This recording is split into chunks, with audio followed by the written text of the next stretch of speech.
Herkese salam, kanalıma hoş geldiniz. Bugün sizlerle asan ve dadlı əncir mürəbbəsi hazırlaması videosunu bölüşürəm. Bunun için təbii ki əncir seçimi çox önəmlidir. Mən mürəbbə bişirərkən Bakı ənciri növü olan əncirdən istifadə edirəm. Çünkü bu əncirin digər əncir növlərindən fərqli olaraq tumu daha azdır. Əgər siz desəniz ki, fərqi yoxdur, əsas o da əncir mürəbbəsi olsun, onda istədiyiniz növ əncirdən istifadə edə bilərsiniz.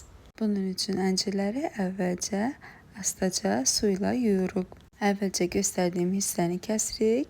Başqa qara hissələr də varsa ehtiyatla o hissəni də kəsirik. Mən 1 kiloqram əncir üçün 800 qram şəkər tozundan istifadə edirəm. Əvvəlcə şəkər tozu, üzərinə əncir, üzərinə yenə şəkər tozu və əncir olacaq şəkildə qat-qat hissədə yığıram. 1-2 saat gözlədirəm ki, içərisindəki şəkər tozu yaxşı islansın. Və 4 kiloqram əncir üçün yarım stəkan sudan istifadə edirəm. Bu sadəcə şəkər tozunun islanması üçündür. Çox su tökməyə ehtiyac yoxdur. Çünki əncir bişdikcə o öz şirəsini salır və əlavə suya ehtiyac olmur. Və onu da qeyd edim ki, ilk öncə qazın asta xodunda, vam odda və dəmir üzərində bişirirəm. Bu cür bişirməyimə səbəb isə şəkər tozunun yaxşı əriməsi üçündür.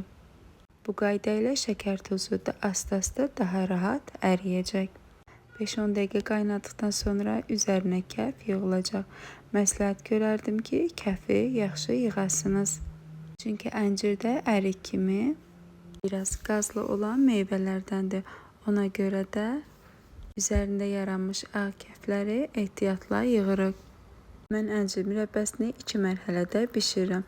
Əvvəlcə bu formada 10-15 dəqiqə qaynayır, daha sonra ocaqdan götürürəm. Baxın, bu hissədə gözlətdikdən sonra biraz soyuduqdan sonra ikinci dəfə qaynamağa qoyacağım. Videoda gördüyünüz kimi artıq əncirlər öz şirəsini çəkib və rəngini dəyişiblər. Daha sonra ikinci dəfə qaynamağa qoyuram, ta ki adi su kimi yox, şərbət kimi qaynayana dək qarışdırıram. Göstərdiyim kimi bu qaydada heç dağılma olmur. Əgər videomu bəyəndinizsə kanalıma abunə olmağı və videomu bəyənməyi unutmayın. Bu formada da qaynadıqdan sonra salfet üzərində bişməsini yoxlayırıq. Əgər damcılar salfetin digər üzərinə keçmirsə, deməli mürəbbəmiz hazırdır. Yəni gözəl şərbət tutub. Bu qayda ilə rahatca bütün meyvələrinizin bişdiyindən əmin ola bilərsiniz. İndi isə gəldi ən maraqlı məqama. Mən qeyd etmişdim ki, Bakı əncirində tum az çıxır. Bəli, bu az tumları da əgər istəmirsinizsə, salfetin köməyi ilə rahatca təmizləyə bilərsiniz. Quru salfetləri mürəbbənin üzərinə düzərək islanmasını gözləyirik və bu formada göründüyü kimi tumlar üzərinə yapışır və rahatlıqla təmizlənmiş olur. Artıq digər vasitələrlə tumlarını yığmağa ehtiyac yoxdur. Öncədən steril etdiyimiz bankalara mürəbbəmizi yığırıq. Gördüyünüz kimi rəngi, şirəsi, bütövlüyü, hər bir şey qaydasındadır. Öncədən steril etdiyimiz bankalara yığırıq. Bu qayda ilə hazırlasanız rahatlıqla bir neçə il mürəbbənizi saxlaya bilərsiniz.